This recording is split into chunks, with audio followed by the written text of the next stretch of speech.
Happy birthday to you. Happy birthday to you. Yes, you guys, guess what? Today is Jean-Michel Trogneux's birthday. In other words, happy birthday, Brigitte Macron, to First Lady Brigitte Macron. So excited to get into this, to bring to audiences who exactly is Jean-Michel Trogneux, where he is. It's time to start that part of this series. So welcome back to our series, Becoming Brigitte.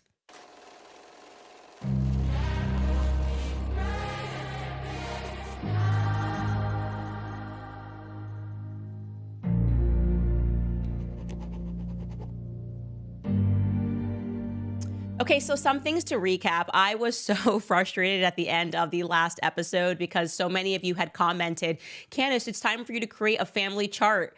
And we had already created a family chart. We just got so busy that I forgot to show it to you, obviously, on the show. So I completely dropped the ball there. I apologize, of course, when we are doing these sorts of series like the Kamala series, and now as we look at this Brigitte series, there are so many names that it does become confusing, and it's good to slow it down and be able to visualize who and what exactly it is that we are talking about. So let's kind of go backwards and start there.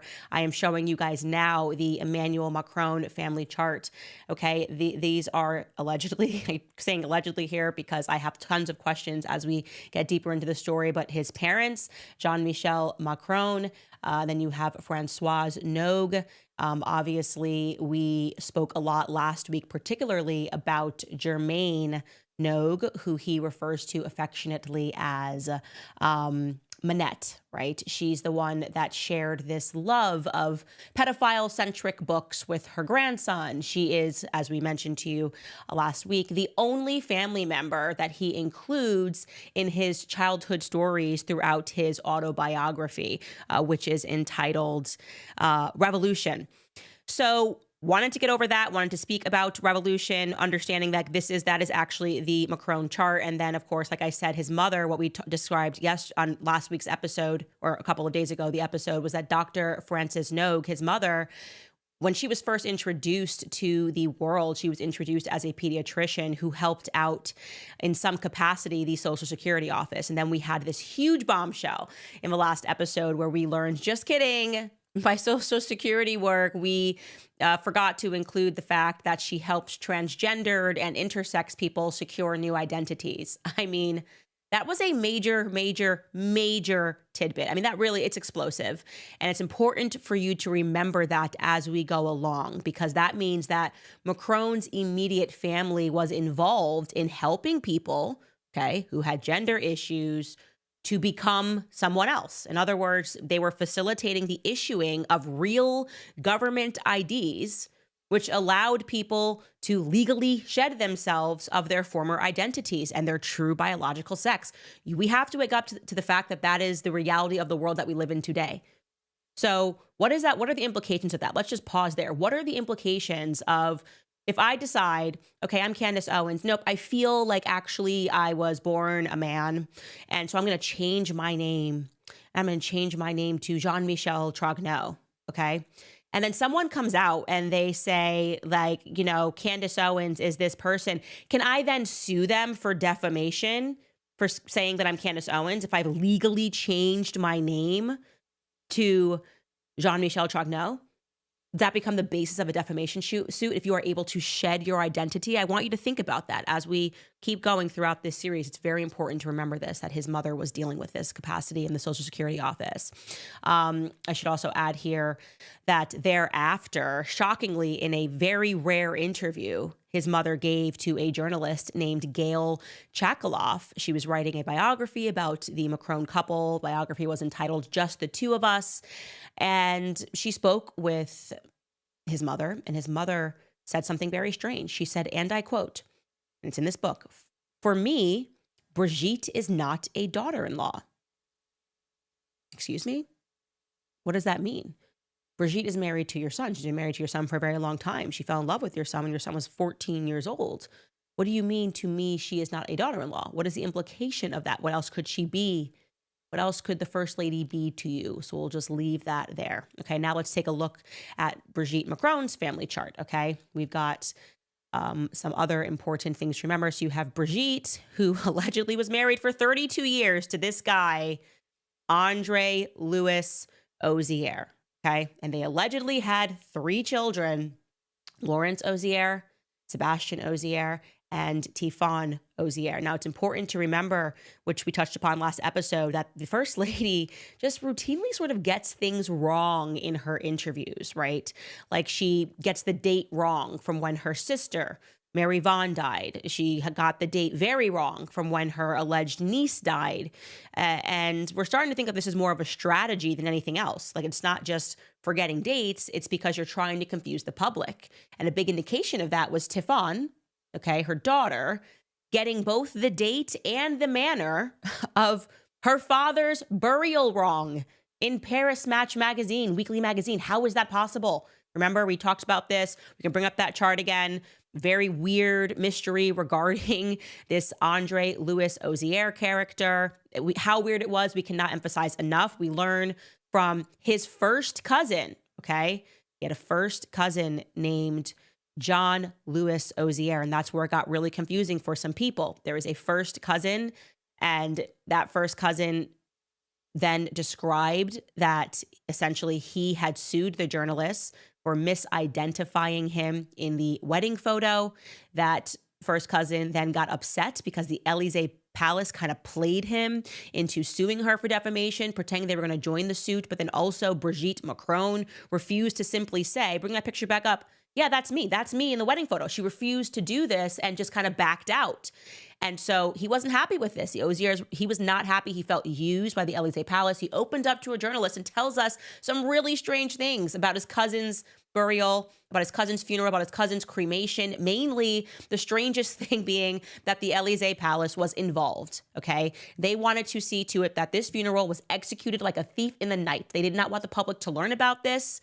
And they saw it over the finish line. And yet, despite this, Brigitte Macron did not attend the funeral of her alleged ex-husband of 32 years, the alleged father of her children. We want to make sure he's buried, okay? But we are not going to show up. Neither me or the president are going to show up. And then Tifon is going to just make up, a massive mistake in Paris Match and say, I buried my father on December 24th. And then we learn, no, he was actually cremated on December 28th. And it was a year prior. And this is the photo you use because everything was destroyed. Okay, that's crazy. So yes, remember that we learned that information, not from a conspiracy theorist. We learned this from the cousin, John Louis Ozier, the cousin of Andre. Okay, the one who successfully sued Natasha Ray for defamation because she wrongly assumed that it was him. Okay. What we do know, and we confirmed last episode, is that this man, and we can show you again his obituary photo because no other photos of him exist, from the wedding photo to this, his whole life has been destroyed. What we can tell you is that he did, in fact, exist. They lied about where he worked, what bank he worked at. Again, tons of little lies to send people down rabbit holes so they can make a mistake. But what we can't tell you is what exactly happened to him. We cannot ascertain what happened to him based on the testimony of his first cousin, because it depends on whether or not you believe his partner, the woman who was at his funeral, who claimed that she found tickets to Africa in his pocket, that he had emptied all of his bank accounts. And if you potentially, or you could say, or if you believe the journalist from Paris Match, who then wrote that Andre actually spent the last days of his life in a psychiatric ward being guarded by none other than Alexander Benalla. Now, we got to talk about this guy, okay? Because he's important. He's very important because he's come up actually a couple of times, but we should dig into deep of why that particular allegation matters. Because it's interesting that despite the fact that they love to sue people, they never went after that journalist who claimed that Alexander Benalla, the former deputy chief of staff to Emmanuel Macron, was guarding, for whatever reason, a psychiatric ward door of Andre. So we know for a fact that Élysée Palace was involved, at the very least, in his funeral. And this journalist puts that. So I think we should explore that. So we should talk about Alexander Benalla, because that is not a subtle mention from a journalist, okay? We had first mentioned Alexander Benalla in the introductory episode when we told you about sort of this, I don't know how to describe it, like a a syndicate almost of pedophiles. That's these accidental pedophiles that Emmanuel Macron keeps landing himself around. Okay. We mentioned Olivier Duhamel. That was the man who was accused by his stepdaughter of having molested her twin brother when he was 13 or 14 years old. She wrote this in a book. And by the way, because the statute of limitations had passed, he was never brought to justice, but he admitted that it was true, that he did, in fact, sexually abuse his teenage son. Well, one of the things that he helped, because he was so close with Emmanuel Macron with, he helped him when he landed himself in hot water over what has come to be known in France as the Benalla affair, meaning Alexander Benalla, the deputy chief of staff. Okay. And now, for whatever reason, like I said, we have no idea why this journalist mentioned, but said Alexander Benalla was guarding the psychiatric ward. So I'm going to show you Alexander Benalla again so that you can get him into your mind, despite being extremely young. I want to be clear. He is today only 33 years old. He's got quite a remarkable professional resume, okay? When Emmanuel Macron was running for president, Alexander Benalla was just 25 years old, and he served the candidate as his security officer. He was the head of his security, okay? Once Emmanuel Macron got elected, he then made Alexander Benalla his deputy chief of staff, okay? Huge position. Could you imagine 25 years old and you're like going into the White House, the Élysée Palace? It was then later discovered that these two had an incredibly close relationship, so close that Emmanuel took him on a ski trip with him and his family, not as the security, as you're a part of the family on a ski trip. And even closer than that, Emmanuel Macron allowed Alexander Benalla, this 25, 26-year-old kid, essentially, to move into the national palace of the French Republic. Okay, he was living at the Palace of the Alma. That is shocking. He had residency here. Okay, so what's going on here? Just imagine you're 26, you're living in a palace, and I don't know, I'm thinking he must have provided some incredible security to the president. He must have done the president some solids, okay? When you dig into his past, you learn that back when Benalla was 23 years old, he had been accused and then subsequently acquitted of violence against a woman, okay? Insofar that she said that she was rendered incapacitated to work. But as I said, he was acquitted, and then he became the head of Emmanuel Macron's security team.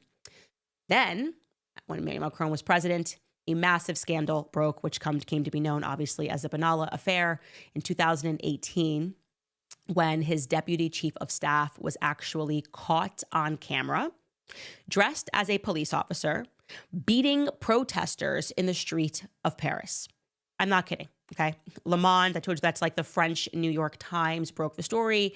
They had footage of him. It was undoubtedly Benalla impersonating a police officer and beating a young protester in the streets. And then a second video emerged, which was published onto Twitter, which showed Benalla grabbing a female protester by the neck and dragging her away.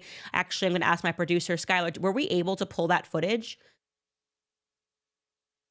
Okay, great. Let's actually show you some of that footage. This is just to make you guys understand this. What you are looking at is a chief of staff of a president beating up a protester. He's going to come on in there in police uniform. That's him.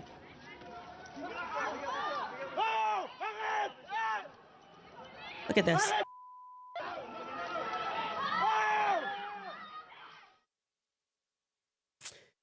Just totally normal chief of staff stuff, right? That's just what everybody's chief of staff is doing all around the world.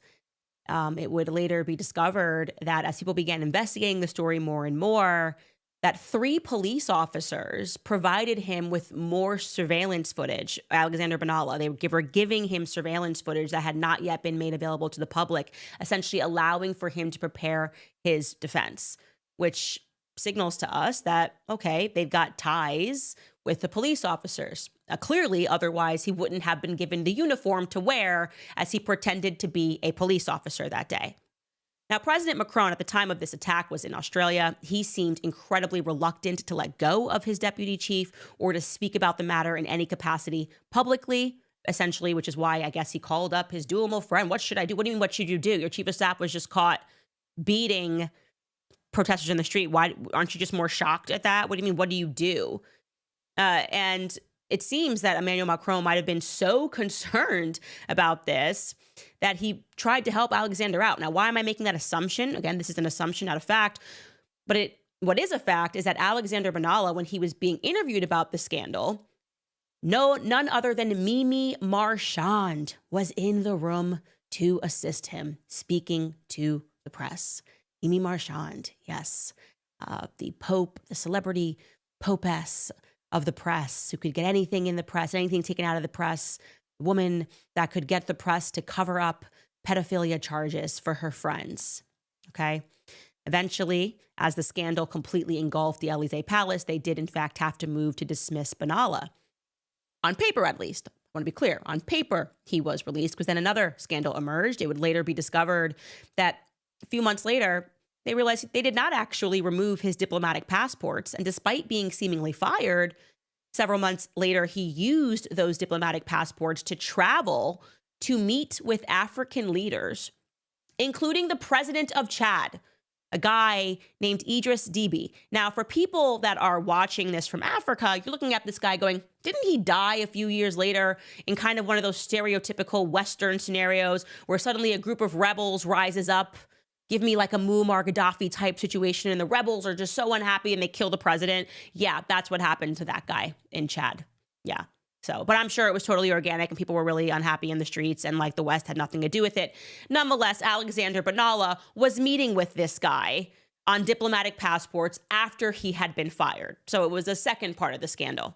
It then emerged that while he was working for Macron, Alexander Benalla, this 26-year-old palace-living king, had actually contracted financial ties with two Russian oligarchs who were said to be members of the Russian mafia. Oopsies. Again, I guess everyone around me is accused of being either a criminal, a pedophile. So what? I'm sure Emmanuel Macron is always just so innocent in this. Brigitte, it just keeps happening to them. They're trying to work with good people, guys. They're really trying to surround themselves with good people. I swear, it's everyone around them. It's just not them.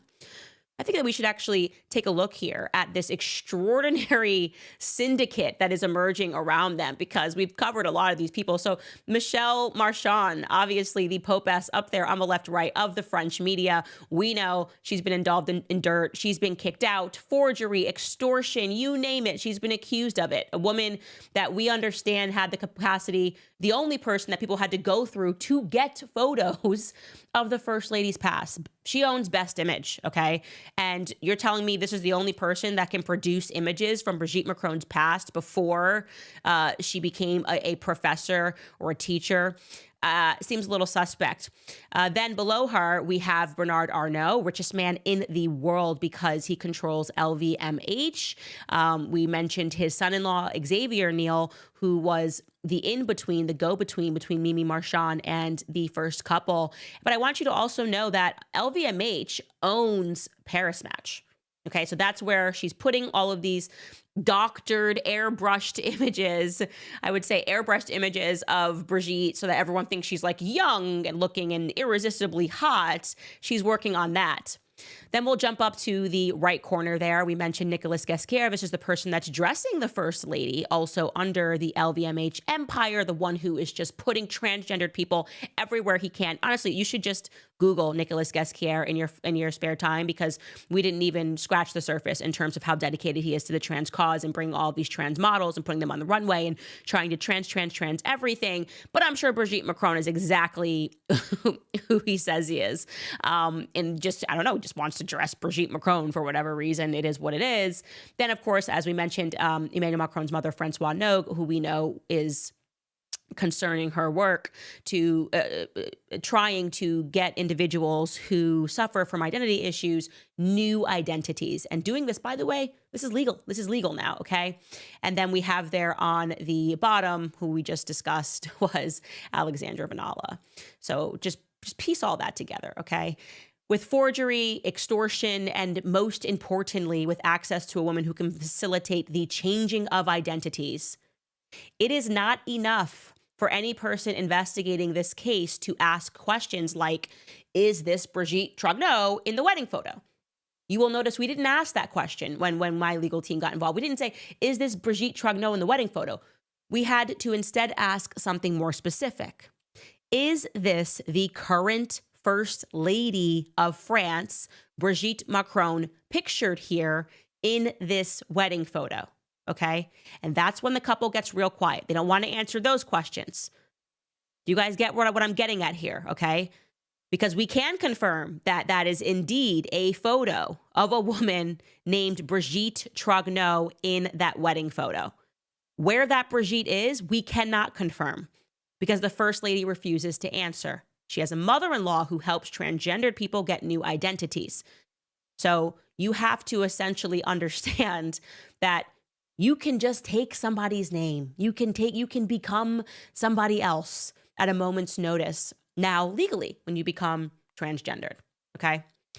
This brings us to Jean-Michel Trogneux. Okay, we obviously have to discuss him. This is Brigitte Trogneux's brother. Today is his birthday. Happy birthday, Jean-Michel Trogneux. It's really important that we learn about him, a guy who was so close to his sister, two different people, his sister, Brigitte Trogneux, that she made him the best man at her wedding. But then he just was completely missing from mention when the First Lady, Brigitte Macron, came into power. Seemed to be purposeful to allow this person to fall through the cracks, despite all of the stuff being written about her family and where she came from. There was no mention of Jean-Michel Trogneux. That was the dog that was not barking. We're going to talk about him. We're going to allow that dog to bark. But first, I'm going to take a quick break here to remind you about some of our amazing sponsors. First and foremost, today's episode is sponsored by Momentous. When the goal is our health and being able to live better or longer, there are a few non-negotiables. One of them is quality. And when it comes to supplements geared toward high performers, no one does it quite like Momentous. They invest in an NSF certification, meaning every batch is tested for heavy metals, harmful additives, and label claim accuracy. Momentous is trusted by all 32 NFL teams and collegiate dietitians all over the country. Momentous believes in nailing the basics with bone-crushing consistency, then curating a routine based on your individual goals. And by basics, they mean protein and creatine. Momentous sources CreaPure, the purest form of creatine monohydrate available, and it's an absolute must for peak physical and cognitive performance for both men and women. So try them today by visiting livemomentous.com, and you'll get 20% off if you use code Candace. That is livemomentous.com with promo code Candace. Also, I tell you guys all the time, you're drinking coffee, you might as well be doing good while you're drinking coffee. So I want to tell you about 7 Weeks Coffee, because that is America's pro-life coffee company that's on a mission to fund the pro-life movement, one cup of coffee at a time. If you're wondering why on earth they are called 7 weeks, it is because at 7 weeks, a baby is the size of a coffee bean. And it is the same time that a heartbeat is clearly detected on an ultrasound. They donate 10% of every sale to support pregnancy care centers across the country. They have raised over $750,000 for these centers and have saved thousands of lives. Now, I can tell you the coffee is fantastic. It's mold-free, pesticide-free, shade-grown, low acid, and organically farmed, so it checks all the boxes. And right now, when you subscribe to 7 Weeks Coffee, you'll get a free 2-pack of their new single-serve brew bags to take your coffee wherever life takes you. So whether you're traveling, working, adventuring, you can easily enjoy a rich, flavorful cup of coffee by adding hot water and letting the to-go bag steep for a few minutes. So go to 7weekscoffee.com and save 15% forever when you subscribe. And if you use code Candace, you'll get an extra 10% off your first order. So that's a total of 25% off. So visit 7weekscoffee.com and use code Candace at checkout today. All right, let's speak about Jean-Michel Trogneux. This has been trending in France. This has been explosive. Everybody knows something's going on here, but the English-speaking world did not understand what was happening.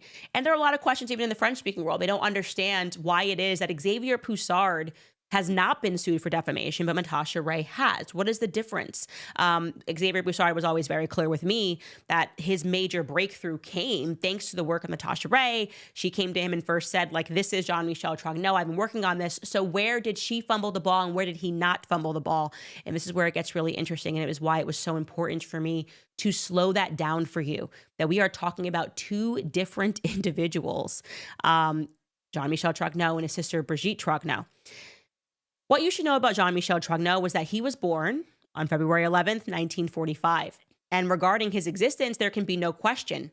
In fact, it is a stark contrast to trying to look into Brigitte Trogneux. Unlike his sister, Brigitte Trogneux, who like her husband, appears to have nearly every trace of her existence magically wiped, destroyed. You cannot get your hands on documents. In fact, Brigitte Trogneux, the person who's claiming to be in the Élysée Palace as Brigitte Macron, you would think it'd be very easy to get school pictures of her. You can't get them. Xavier Poussard has gone through court processes in order to get his hands on a yearbook that should be supplied by law. Okay. She went to Sacred Heart, Sacre Croix. I hope I'm saying that okay in French. Sacre Croix. And they're supposed to give you the yearbook so you can look at a picture. Despite this, the school is refusing to do that. Now, why would a school refuse to give you a photo of the First Lady? Of the First Lady growing up? Why can't we see pictures of the First Lady in yearbooks that are in existence? Why can't we see her in elementary school, in middle school, in high school? Why is that? Why is it that every trace of Brigitte Trogneux's existence is impossible to garner? And it was also difficult, but not impossible to garner stuff about Jean-Michel Trogneux.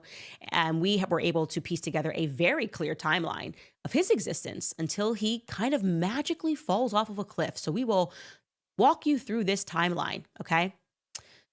Jean-Michel, as I told you, born in 1945. We then know that he begins attending a Jesuit academy. We have multiple photos of him at a Jesuit academy. And I'm going to show you one of them, I believe, that we have here. Yep. So if you look there on the far right bottom, you will see that that is Jean-Michel Trogneux. Okay. And like I said, I'm going to save some of the photos that we have because Xavier Poussard is going to be our next episode, that interview, and what he worked to get his hands on is explosive, and I do not want to ruin that for him. Jumping back into our timeline, in 1953, his little sister, Brigitte Trogneux, was born. Then we know, like I said, he continued to attend that Jesuit academy. Then we have that famous 1944 family picture, which Best Image released to the documentary maker, who felt like she was, for whatever reason, being questioned by the Élysée Palace, that would be treating her like she was under interrogation. She was able to get her hands on that family picture. 1955 to 1956, he's back at school. Again, we will have those class photos available for you in Xavier's interview in our sit down, which we'll be releasing next. In 1960, Brigitte and Jean-Michel Trogneux's sister, Mary Von Trogneux, dies in a car accident with her husband, Paul Farcy, on February 24th. Their daughter, Natalie, 5 months old at the time, survives and goes on to marry a guy named Richard, and they have 2 daughters. In 1963, the public is then given a photo of what we are told is the real Brigitte Trogneux at communion. We note that this does not look like the current First Lady, and the current First Lady has thus far, to this day, declined to answer my question about whether or not if it's Brigitte Trogneux in the photo, but whether or not it's her in the photo. Important differentiation. In 1963, Jean-Michel Trogneux lived in Algiers, Algeria, in February. So he was 18 years old. This is a highly unusual thing, as Xavier told me, because this was just after the bloody War of Independence, Algeria getting their independence from France. And he says at this time, no Frenchmen went to Algeria unless they were communists. But we know that he was there because there was a census available. And we are keen suddenly to get a photo of him around this time because, well, now we're not talking about kid photos, which seems to be the only thing Brigitte Macron wants to release. A very small amount, a total of 3 photos that were released. Doesn't want to release any older photos until suddenly Brigitte Macron is a professor, right? Brigitte Ozier says, oh, I'm a professor. We're just kind of like missing these important years of her life, which would allow us to see the face sort of mutate over time, right? This next photo, which I'm not going to show you because it is explosive and it took Xavier Poussard years to get. He gets his hands on a photo of Jean-Michel Trogneux, who is enrolled in the ESTP school, which is a French engineering school. That becomes the last verified photo that we have on record. But I want you to note he is 18 at this time. You take any person, you take a photo of them when they're 18, and it is very hard to say that you were expecting this person to look majorly different, right? Decades on from that, because you are a young adult, right? Jumping back into this timeline, we then know that the real Brigitte Trogneux marries Andre Louis Ozier, becoming Brigitte Ozier. We have a wedding announcement. We have a wedding photo. It actually happened. And that is the photo which Natasha Ray made an unfortunate and totally understandable mistake regarding. And then, like I told you, for whatever reason, Jean-Michel photographically disappears. He disappears. And then this amazing thing happens in 1977 when people started recognizing that their first lady, something about this story didn't make sense. When people began first speaking about their suspicions that they were looking at a transitioned man for many reasons, they were able to dig up an interview, okay, from 1977. And it's a man who says that he is transitioned and living as a woman named Veronique. Now, for my English listeners, this is going to be a bit confusing for you. So I'm going to describe to you why this was so explosive. Every person that speaks, you can transition your name, you can try to speak in a different tone, but you have tics, almost things that you say that you don't even recognize that you say, words that you might rely on. And for First Lady Macron, that tic, so to speak, is she says, that is to say, right? That is to say. Some people might say like. Like I was going to the store and her tic is, that is to say, that is to say. So we have this individual who does not show their face. It's shadowed on this talk show in 1977, says their name is Veronique and says that they have transitioned. And the person has the exact same voice as the current First Lady of France and the same tic. And of course, at the time that the First Lady was doing all these interviews, she never thought that the public was going to dig up this old interview of this transgendered individual on a talk show saying, that is to say, over and over again. So I'm going to play a little bit of this interview. Of course, it is in French, so this will mean nothing to English listeners, but then I'm going to read you the transcript because there's some other important coincidences that happened. Take a listen. Je crois qu'en fait, il n'y a pas de transformation parce que le psychisme est déjà féminin et l'individu, en l'occurrence moi, est déjà préparé à ce genre de mutation par nécessité, en ce sens qu'on se sent femme et on régularise une situation sans plus. Il n'y a pas mutation, il y a régularisation. Vous êtes devenue complètement femme, donc vous avez été opérée il y a combien de temps? J'aime pas tellement le mot devenir complètement femme. Oui. C'est-à-dire que nous devenons une sorte de femme pouvant copuler, mais ne pouvant pas procréer. Oui. De là des problèmes juridiques d'ailleurs, dont on parlera après. Oui. C'est-à-dire que l'intégration se fait sans problème sur le plan individuel, il n'existe que sur le plan social. Now, essentially, someone in the chat here just said that's her voice, but also someone who said in the chat that you could refer to this as a voice footprint. That's a perfect way to say it. It's a voice footprint. There are things that you just can't rinse yourself of, but also, even when you transform your identity, you still have an identity. You still have interests that don't magically go away. If you change your name, okay, this is why I'm going to tell you what she says in the script. If I'm Candace Owens, even if I change my name to Jean-Michel Trogneux, it doesn't transform my interest. It doesn't make me, I love Italian food. I'm not going to suddenly not like Italian food because I could become Jean-Michel Trogneux. I'm not going to suddenly not be interested in the Blake Lively and Ryan Reynolds case because I changed my name legally to Jean-Michel Trogneux. And so this interview was explosive when it was released because of things that Veronique said. So I'm going to pull up the transcript for you in English and read you what this is translating into. So the interviewer asks, he says to the audience, I can only guarantee the authenticity of Veronique's testimony. Veronique, I'd like to know if when you had this operation, which is the one you've had, it was a difficult moment for you, or was it just the culmination of something that had happened before? Veronique says, I don't think there's any transformation because the psyche is already feminine and the individual, in this case me, is already prepared for this kind of mutation out of necessity, in the sense that we feel like women and we merely normalize a situation. There's no transfer, there's normalization. The interviewer says, so you're completely a woman? How long ago did you have the operation?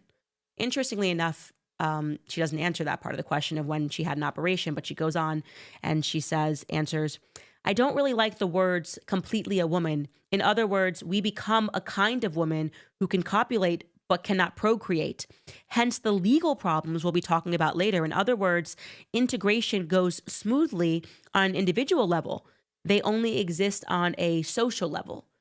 Okay, so already she's starting to speak about this trouble that we know that Emmanuel Macron's mother is going to concern herself with, which is like, okay, there are these legal problems with who we identify with and who we know we're women, okay, but we have these legal hoops and barriers, and this is why I'm breaking and telling my story, because we have to change this. We have to be able to change this. The interviewer says, you have a job that we're not going to reveal here. Let's just say it's a job that's about the public. Veronique responds, that's right, I'm a craftsman. I have regular contact with the public. I'm in close contact with customers. I don't have any problems.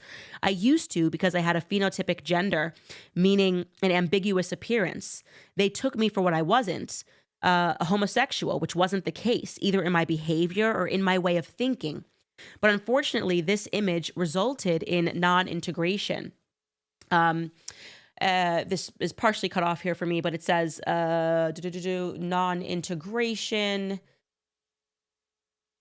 And actually, I normalized a situation for my integration, and I live very legally and honorably. For civil status purposes, it is possible to change your first name to an ambiguous one. This is very important because it enables integration or pseudo-integration into society, in the sense that there are always problems, but they can be solved administratively by mutual agreement. But legally, there's no solution, unlike all foreign legislation except the Belgian legislation, which is modeled on ours. The interviewer then asks, do you feel that you are now completely yourself and you don't have any problems identifying yourself since your operation? Veronique says, to tell the truth, I only had identification problems towards others, not with myself. I saw myself as what I was, a woman with a body that didn't belong to her. It's very difficult to conceive for someone who's comfortable in one's own skin. I use the term comfortable in one's own skin because it's the typical image, because I didn't have any problems, but people created problems. Now I don't have any problems. To tell the truth, this operation, that is the removal of this useless organ in our case, because it is both unusable and unused. And the interviewer asks her, do you live alone? Veronique says, I'm not with anyone, but I've lived with a woman and conceived this union in the style of George Sand and Chopin. Chopin was probably a transsexual. His style of melody, the way he plays, makes this quite clear. I think the image that has been given of the Rimbaud-Verlaine union is a distorted, caricatured image that doesn't correspond at all. This is very important, okay? She has this speech tic. It's exactly like Brigitte Macron's. If you spoke French, you would understand that. But she also mentioned musical composer, Frédéric Chopin, plus mentions gay poets, Paul Verlaine and Arthur Rimbaud. Now, why is that significant? Okay, well, these poets, they were in a homosexual affair, but violent, a very violent relationship. So she's clearly coming across as someone who is tremendously educated. This is not some random person, right? This is somebody who has been educated in the classics, who is on this show for the purpose of trying to move along legislation to be able to make it easier for people who are trans to secure identities. That is the purpose of this appearance, right? And as I said, the purpose of using someone who has sort of this ability to communicate and speak about the high arts is to make people, perhaps the audience, is more sympathetic with the cause, right? She's saying, I was always a woman, which is funny because as I read that, I also, what's ringing in my head is that sentence that Brigitte and Emmanuel wrote to me in the first legal letter. They said, she does not owe you any proof that she has and always will be a woman. Like very strange thing to write. Like, almost like, I believe it and therefore it is. And of course, you do owe me proof. If you're going to say that you're going to sue me in a Tennessee court, you absolutely will be owing me proof if you're going to say that I defamed you. But going back to the mention, these classical mentions regarding Chopin, the first couple, when they were creating their legend in the public, claimed that they had moved a piano into the Élysée Palace because Emmanuel Macron, remember the virtuoso, loved to play Chopin for Brigitte and for Brigitte only. So this is something, this matters to the couple, okay? Regarding the homosexual poets that she mentioned, Paul Verlaine and Rimbaud, Emmanuel Macron, while acting as president, considered admitting them both into the Pantheon, which is it's where they bury all of these French heroes. Okay. And this sparked a massive debate. Like, should these people, first off, one of the lovers shot the other one, had to serve time in prison. Would this be a good thing to move them? He was going to honor them as this like homosexual, these homosexual poets and greats by burying them in this significant structure. But what ended up happening was Rimbaud's family firmly rejected that honor because they did not want his legacy to be reduced to a gay icon. So that's just incredibly fascinating, right? It's incredibly fascinating that you have this person, Veronique, and she's saying and mentioning all the people that we know have this significance in their relationship between Emmanuel Macron and Brigitte. And she has, after somebody used an AI voice analysis, they said that this was 100% the same person. And, I don't know much about these softwares, but for somebody to come out and to declare that this is 100% the same person, and the only difference is that the voice has aged to have the same tics, it's a lot of coincidences. It was major when this happened and when this was revealed.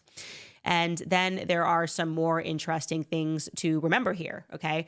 When you jump back into the timeline, so Veronique appears, we don't know what this person's name is in life. They're using this name for this interview, Veronique. No last name. We don't know anything else. But don't forget that this person also said that he's not in a real relationship, but he lives with a woman. Okay. Veronique says he lives with a woman. Well, when we jump back into our Jean-Michel Trogneux timeline, we find that at this time, Jean-Michel Trogneux, following this interview, marries a woman. And ironically, her name is Veronique. So, could it be possible that Jean-Michel took on the name of a dear friend named Veronique, who he was living with and who he then moved to marry? We don't know because, of course, there are no pictures of this wedding. There's nothing there. Jean-Michel Trogneux on paper gets married to a woman named Veronique Drew. Okay. And then they have a child. They have a child in 1982 named Jean-Jacques. That's the Jean-Jacques that looks tremendously like Emmanuel Macron. And then shortly thereafter, in 1987, Jean-Michel divorces Veronique Drew. So, ladies and gentlemen, what is going on? Seriously, what is going on in this story? What is happening? How do we have these actors who are unable to produce images from these very relevant things that happened in their lives? Where is Jean-Michel Trogneux? You got married to a woman. Are there no pictures from your wedding day? No, you decided to just fall off a cliff and stop being photographed at the same moment that Brigitte Macron, the professor, the teacher, was born. Suddenly, no more photographs for you. What is going on here? Why do we have a situation in which schools, which are legally required to release photos, I believe the law in France is after 50 years, any person can get any photo of somebody that is in school, right? You can release the yearbook photos. Why are they refusing to release photos of who was supposed to be the first lady in elementary school and in middle school and in college? Why can't we get these photos? Why are people having to go through court and be gaslit to get these photos? If it's really you, Brigitte Macron, and you didn't take on the identity of your sister, if it's really you, why are you struggling to answer basic questions? Forget the conspiracies. Why are you refusing to answer basic questions while trying to push people to sue for defamation, waiting for people to make mistakes? Why not just clarify? Are you the same person pictured in this wedding photo? Are you Brigitte Trogneux? How much more basic of a question could I have asked you other than, did you, Brigitte Macron, give physical birth to 3 children? Okay? Do not allow people, the media, to gaslight you into thinking that you are asking of something that is just such an invasion of privacy. It is completely nutty, okay? We are beyond lunacy when we are talking about such basic questions that could have put this all to bed a long time ago. And we are like 8 years in to them instead preferring to legally try to punk people, to scare people, to intimidate people, sending out thugs potentially, okay? And when we look at that nebula, when we look at the surrounding and the supporting cast of Emmanuel Macron and Brigitte Macron, do you feel comfortable with what's going on here? Is it every day that you need to have someone who forges documents around you?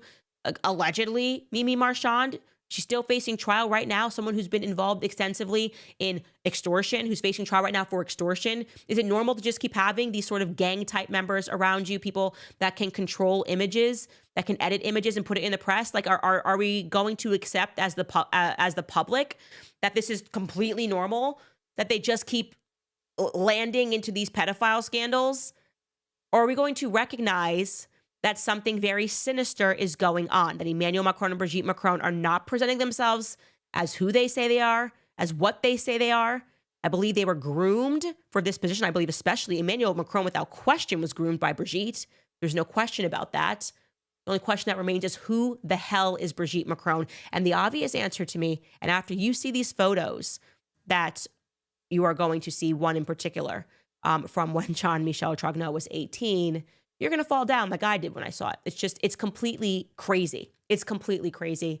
And thankfully for the work of Xavier Poussard, the one thing that helped him not make mistakes was that he was using an AI program, which the World Economic Forum has rated the #1 facial detection software, which allowed him to avoid making mistakes. It's the same program that is used by China, right? Obviously, you know, they have in China the social credit system, and everyone's face they have to be able to tell apart, right? Very similar faces they have to be able to tell apart. And this was ranked as the #1 software to be able to do that. And so when he thought something, he ran the software, like with the wedding photo. He ran the software and he said, I know this guy looks like this guy, but the percentage on this software is saying that the cousin and the man are two different people. So he didn't run with that theory. He didn't go just based off of his gut instinct. He also was being aided by a software which was giving him answers before he even really knew what the answers were. We'll have more on that when I sit down with him. But do know that the software he is using has the blessing of the World Economic Forum. And I think we've all figured out that that forum is pretty evil. And they want us all to be able to be identified. And the software, I had to test it out myself to believe in it. It's incredible. I mean, you can take a woman when she's 6 years old. She could have had 20 surgeries in her face to transform her face, and it will still go, that's her, 80% chance. I've never seen anything like it. It kind of terrifies me about our future. It terrifies me about AI in general. But for the purposes of his investigation, it really allowed him to sort things. And there's no question upon seeing this technology, in my mind, that Jean-Michel Trogneux is Brigitte Macron. The only question that I have is what happened to his sister, Brigitte Trogneux. And you'll get to that as well. Like I said, I didn't want to give us too many spoilers ahead of the interview and my sit down with him. But there's just more. There's so much more for us to unpack. The Rothschild connection, the jobs that he got that he didn't deserve, Emmanuel Macron. And like I said, we will get to all of those things. Before I get into some of your questions, I want to remind you guys about American financing, because I know a lot of Americans are carrying high credit card balances that charge 20% or more every month. It is time to take control of your debt. If you're a homeowner and you've been waiting to figure out how to get your finances in order, you need to call my friends at American Financing today. American Financing salary-based mortgage consultants are helping homeowners just like you tap into their home's equity to get out of high-interest debt. They're saving their average customers $800 a month by doing this. Saving that kind of money every month should make the decision very easy. All it takes is a 10-minute, no-cost, no-obligation phone call to find out how much you could be saving. And if you start today, you may be able to delay 2 mortgage payments. So call American Financing today at 800-795-1210. That's 800-795-1210.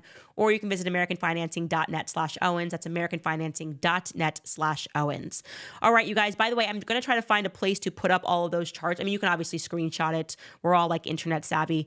And then you can begin working that way through the timeline and things of that nature. But I do hope that I can also create a space like almost like a Reddit forum on CandaceOwens.com, reminding you guys that we also have the book club. We will be doing that in 10 minutes. So I'm going to jump off of this and then I will be on CandaceOwens.com for those of you that signed up for the book club. You know, our first book, which is relevant to the Emmanuel Macron story in many ways, is Chaos, unpacking the Charles Manson murders, the CIA, and the secret history of the 60s.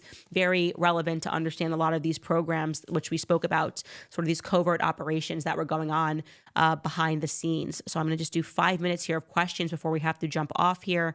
Let's see what we've got. Whoev writes, love and respect from this South Georgia mama to you. Thank you so much. D. Hen writes, Candace, I never was a fan of yours until the USS Liberty episode. Thank you for bringing that story to life because the history books don't. I'm now a huge fan of yours. You speak truth. Thank you.